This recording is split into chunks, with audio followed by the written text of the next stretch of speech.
Good evening, everybody. Today we will try to understand numerical integration. The method we will follow is Simpson's one-third method. Right? We will use this method and try to find the value of definite integrals. Right? So to understand, let's try to at least understand the basic way of what in Simpson's one-third method. Say we have a function which looks like this is our fx, which varies with x. So what they do is, now if you are given an integral from a to b f x dx, what this actually means, if this is a, this is b, this integral means nothing but the area under the curve bounded by the ordinate axis, right? So in this method, obviously it's an approximation method, and what they do is they divide this interval into numerous subintervals, right? Say the number of subintervals is n. Okay, so the length of each subinterval will be given by b minus a by n, right? And it is denoted by h. So the length of each subinterval is h, right?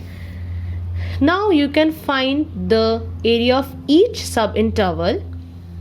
So all you have is the approximation that is done over here. This portion, they approximate it as a parabola.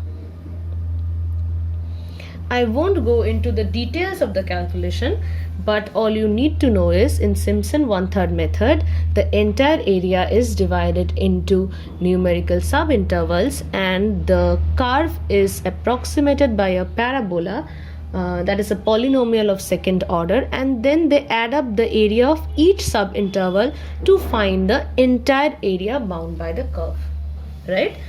So I won't go into the details of the calculation, but the final formula that we have of a definite integral is something like this: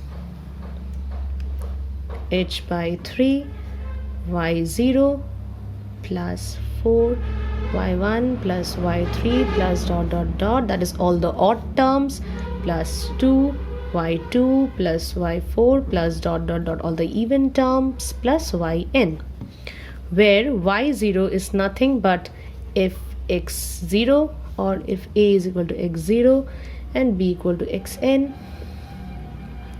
y1 is equal to f x0 plus 1 into h. That means x0 plus h is x. x1 is equal to x0 plus 1 into h, right? x2 is equal to x0 plus 2 into h, and y2 is equal to f of x2 is equal to f of x0 plus 2 into h, y dot dot dot, that means yn is equal to f of xn, where xn you need to know, okay, fine. xn equal to x0 plus n into h right? Now whatever I have written, I would like to show it in a more diagrammatically better, so that you can understand it better. That means if we have a function like this, and if this is our x0, and we want to divide it into, say for instance, 3 subintervals, this is our xn, or rather x3, this is our x1, x2. So our h is given by x3 minus x0, and we have 3 subintervals, that is 3. So this is our h value. So if you want to get the consecutive x values, first x0 will be given to you, x1 is equal to x0 plus 1 into h. So you can understand the iterative process that we are going to use. x2 is equal to x0 plus 2 into h, and xn equal to x3 will be given to you, since it will be of the way fx dx, right? And the corresponding y's, that means the y values are nothing but f of x1, y1 is equal to f of x1 is equal to f of x0 plus 1 into h, y2 is equal to f of x2 is equal to f of x0 plus 2 into h, right?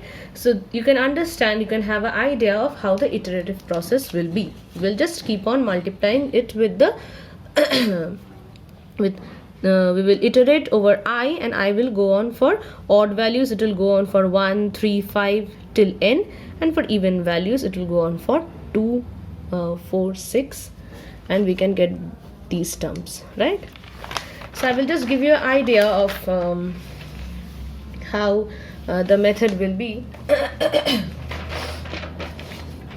Say for example, in your assignment you have a function given by, say, e to the power x from -1 to +1 dx, and you have to perform this numerical integration. So how to do it? So first, obviously, you have to import numpy and all, right? Then you have to define the function. Say you define the function as return np.exp x, right?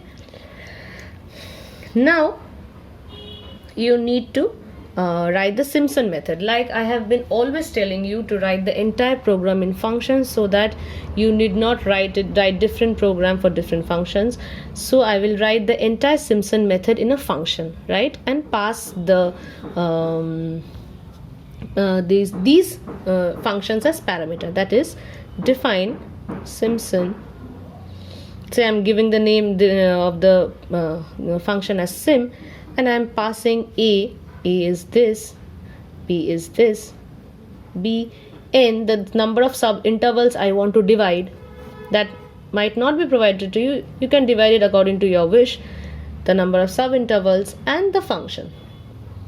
So I will pass these four parameters. So now h is nothing but b minus a divided by n. We all know it.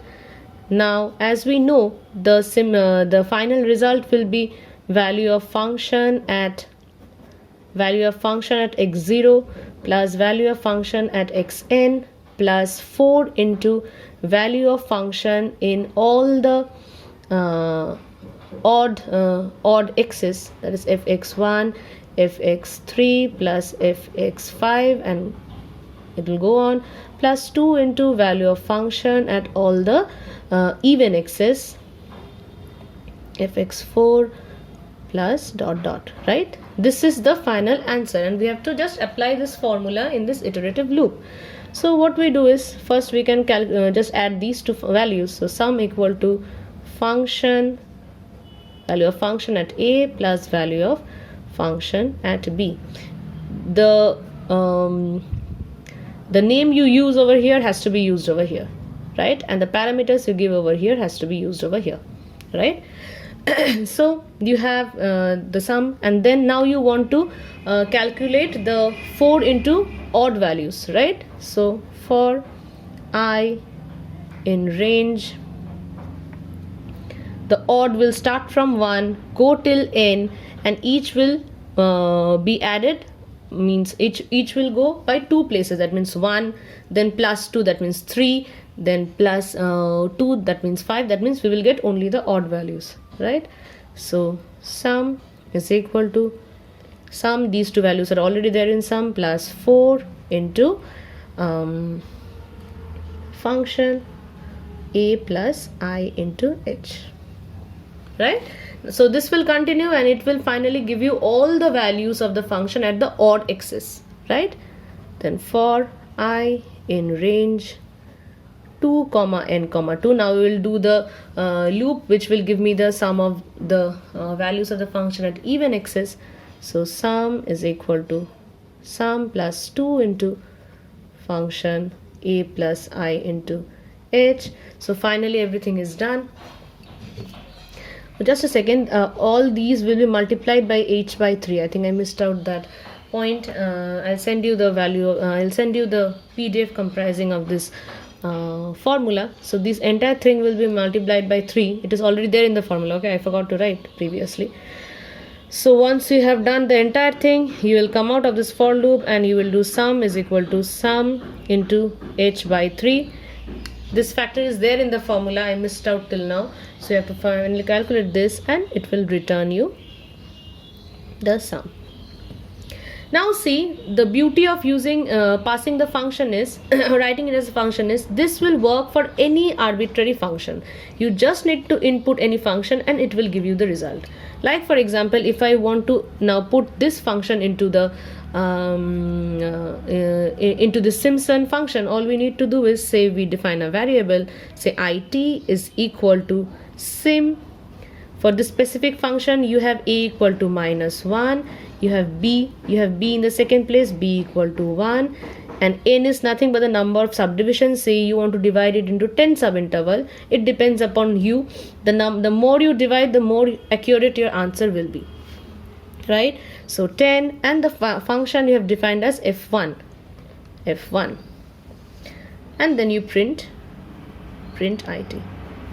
This function will return you the value of this integral. Say you want to apply it on another function, define another function, say f2x, which will return you say x. That means you want to do say 0 to 2 x dx. You can define that function and again calculate it2 is equal to sim 0 to 2 and define it, say you do 20 intervals f2, and it will give you the value of this integral, that is 0 to 2 x dx. That means this same program can be used for different functions if you pass the function as argument. Else you have to write repeated programs, which is not that good. So this is all about Simpson method. I will send you the PDF which will comprise of the formula. In the program we have done nothing but just written this formula. Okay, we have added the fx0 and fxn, and to calculate the summation over the odd values we have run this loop, and to calculate the summation over even values we have run this loop, and finally we have just obtained the sum. There is nothing much in this program, just you have to do this summation, right? Okay, so do this and let me know if you have any problem. Thank you.